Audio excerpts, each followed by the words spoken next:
श्री गणेशायन ऊर्जाओं का खेल में आप सबका स्वागत है। नमस्कार। बृहस्पति और शनि के बारे में मैं बताने जा रहा हूं। शनि और बृहस्पति के कुछ ऐसे रहस्यों को बताने जा रहा हूं जिस रहस्यों को जान करके व्यक्ति जो है, मानव जो है, अपना सरलता पूर्वक बृहस्पति और शनि के तत्वों से लाभ उठा सकता है और अपने जीवन को सफल और सुखी बना सकता है।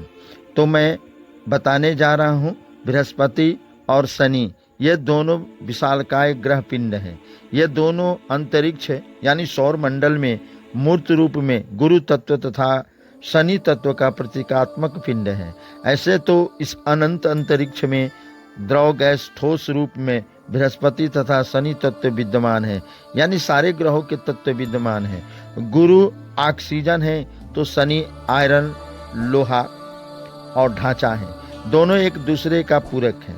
जीवन संचालन हेतु इनकी परम आवश्यकता होती है। दूसरे शब्दों में हम कह सकते हैं कि इन दोनों के बिना जीवन असंभव है। हम यह भी कह सकते हैं कि जड़ चेतन दोनों का अस्तित्व इन्हीं पर निर्भर करता है। ब्रह्मांड में जब कभी इन तत्वों के ऊपर अन्य तत्वों का टकराव या उनके रश्मियों, तरंगों, आवेशों, इलेक्ट्रॉनों का खिंचाव दुराव होता है, तब अंतरिक्ष में अप्रत्याशित घटनाएं घटने लगती हैं। ऐसा होना संभव है क्योंकि ब्रह्मांड गतिशील है।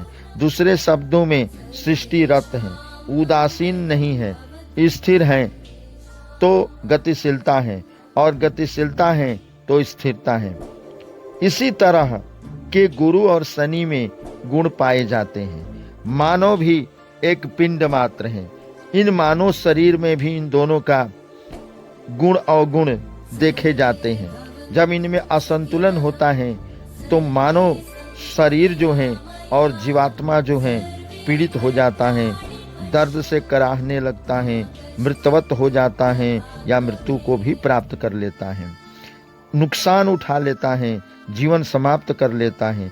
मानव शरीर में लौह युक्त खाद्य पदार्थों का न मिलना, ऑक्सीजन का उड़ जाना, अंग प्रत्यंग में दर्द खराबी का आ जाना, यहाँ तक कि हार्ट और अटैक हो जाना, आलस का बढ़ जाना, गतिशीलता में कमी होना, एक्टिविटी में कमी होना, ऊर्जावान न होना जैसे लक्षण दिखने लगते हैं तथा लंबी स्थिति बनने पर जीवन लीला खत्म भी हो जाती है।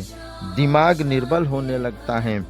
तो इसके बारे में अब हम बताने जा रहे हैं कि ऑक्सीजन की गतिशीलता शनि की गतिशीलता पर निर्भर करती है।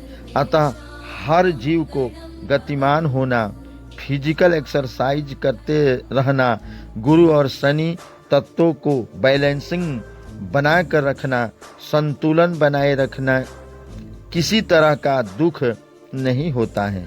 जो व्यक्ति आध्यात्मिक तथा परिश्रमी दोनों होता है उसे समझे कि शनि गुरु की कृपा प्राप्त हो चुकी है।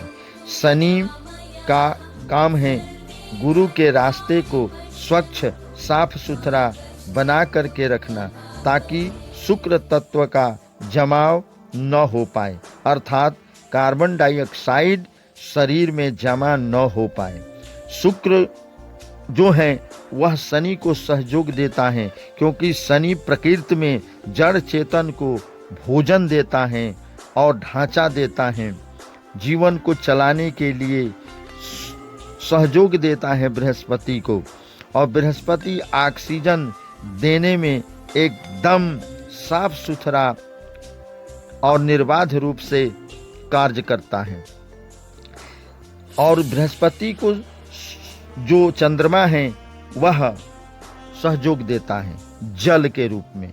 जल में ऑक्सीजन को रखने का एक स्टॉक है। जल स्थिरता से ऑक्सीजन उसमें रहता है। अतएव शुक्र और चंद्रमा शनि और बृहस्पति को सहयोग पहुंचाते हैं। अगर यही शुक्र जो है प्रतिकूलता बरते, गतिशीलता में शनि की कमी आ जाए, परिश्रमी शनि न हो, स्थिर रहे, तो शुक्र जो है उस पर चिपक जाता है। शुक्र शनि के साथ चिपक जाना तो ऑक्सीजन की कमी हो जाना और जीवन लीला जो है संकट में पड़ जाना, यह सब स्थिति आ बैठती है। शनि शुक्र जोग आलसी, पंगु तथा एयासी बनाकर श्मशान बना देता है और इस तरह से जो शीर्ष और नीचे के स्तर पर जो केतु का स्थान होता है, यानी कि जो पिंड, जो पृथ्वी पिंड जो है उस पर जो उत्तरी और दक्षिणी ध्रुव होता है, उसी प्रकार से मानव शरीर में एक ध्रुव पर राहु और दूसरे ध्रुव पर केतु होते हैं। शीर्ष पर राहु होता है और नीचे गुप्तांगों के पास में केतु का निवास होता है। वह अपने दोनों जगह को छोड़ करके और बृहस्पति के क्षेत्र में आ बैठते हैं और संक्रमण होने लगता है और ये उत्पात उनके द्वारा होने लगता है। यदि अपने स्थान शीर्ष जड़ स्थिर रहे तो जीवन सर्वोत्तम चलता है। स्थान भ्रष्ट अन्य जीवों की अपेक्षा मानव ज्यादा नुकसान उठा लेता है। शनि गुरु को संतुलित अवस्था में रखने हेतु मानव को जल, हरा साग सब्जी, अजवाइन और फल फ्रूट का उपयोग ज़्यादा मात्रा में करना चाहिए।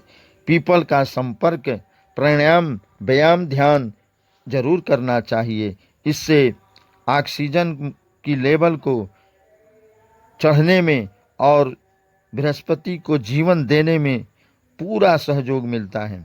अपने गुरु आराध्य देव पर आस्था रखना, धैर्यवान बन के रहना, सेवा भाव रखना, परिश्रमी बन के रहना जीवन के लिए वरदान साबित होता है और शनि गुरु संतुलन में रहते हैं। धन्यवाद।